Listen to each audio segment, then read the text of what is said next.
We all know the phrase, "Remember the Alamo." It's a cry that echoes through American history, a symbol of courage against impossible odds. But what are we actually remembering?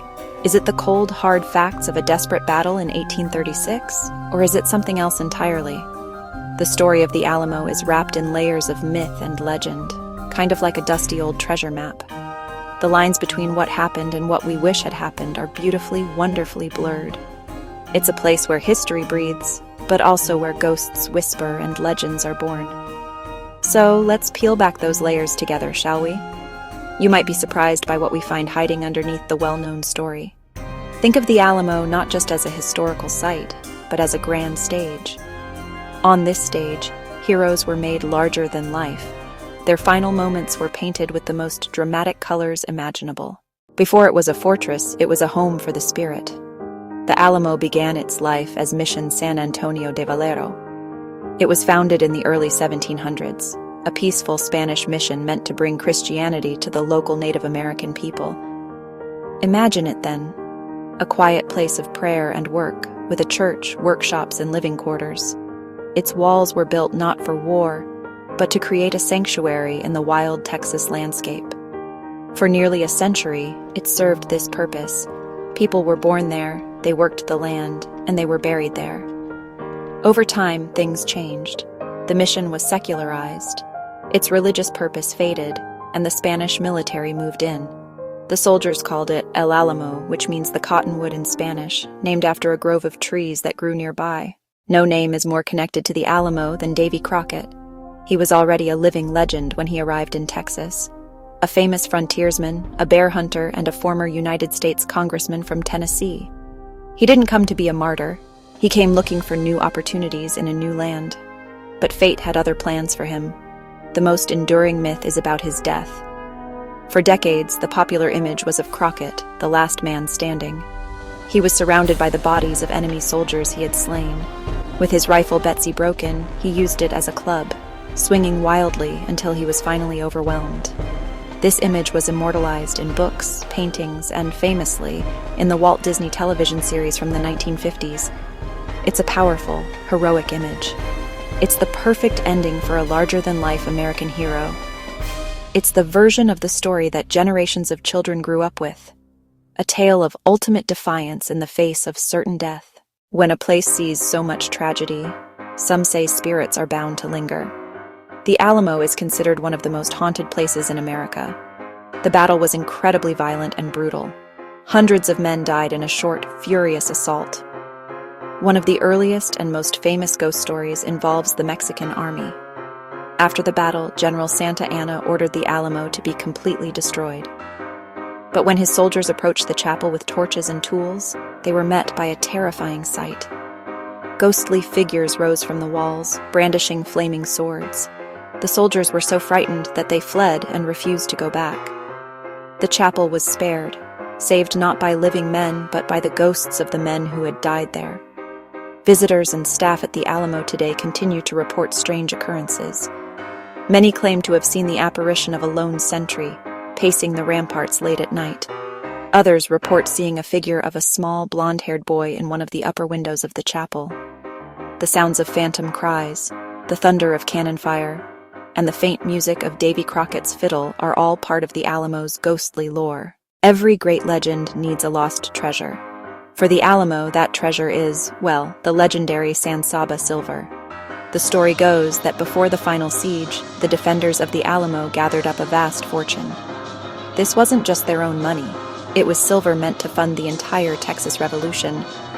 Knowing they were doomed, the men decided to hide the treasure so it wouldn't fall into the hands of General Santa Anna. They secretly buried it somewhere within the Alamo's walls. The most popular version of the tale claims that Jim Bowie, the famous knife fighter, was the one who oversaw the burial of the treasure. He was sick with typhoid pneumonia during the siege, confined to his cot. From his sickbed, he supposedly directed a few trusted men to dig a hiding place. Some say they buried it under the floor of the chapel. Others believe they sealed it inside one of the thick stone walls. Over the years, this story has fueled the imaginations of countless treasure hunters. People have shown up at the Alamo with maps, shovels, and later metal detectors. Of course, digging at a historic site like the Alamo is strictly forbidden. But, that hasn't stopped people from dreaming. Is there any truth to it? Probably not. Historians have found no credible evidence that any such treasure ever existed. This is perhaps one of the most powerful and symbolic legends of the Alamo. The story takes place on the eve of the final battle. The commander of the garrison, William Barrett Travis, knew that no help was coming. He knew that everyone inside the fort was facing certain death. Then came the dramatic moment. Travis, it is said, drew his sword. He traced a line in the sandy ground of the Alamo courtyard. He then challenged his men. All of those who are willing to stay and die with me cross this line. For a moment there was silence. Then, one by one, the men began to step across. Every able-bodied defender crossed the line to stand with Travis. There was one exception that makes the story even more poignant. Jim Bowie, too sick to stand, was lying on his cot. He could not walk across the line. Instead, he asked his friends to carry his cot over. He wanted to make it clear that he too stood with them in their decision. The only man who supposedly did not cross the line was a man named Louis Moses Rose. He climbed the wall that night and escaped, living to tell the tale. History is a messy business. It's often not as clean or as heroic as the legends we love. When historians look at the Alamo, they rely on primary sources. Letters written from inside the fort, diaries, official Mexican army reports, and eyewitness accounts from the few survivors.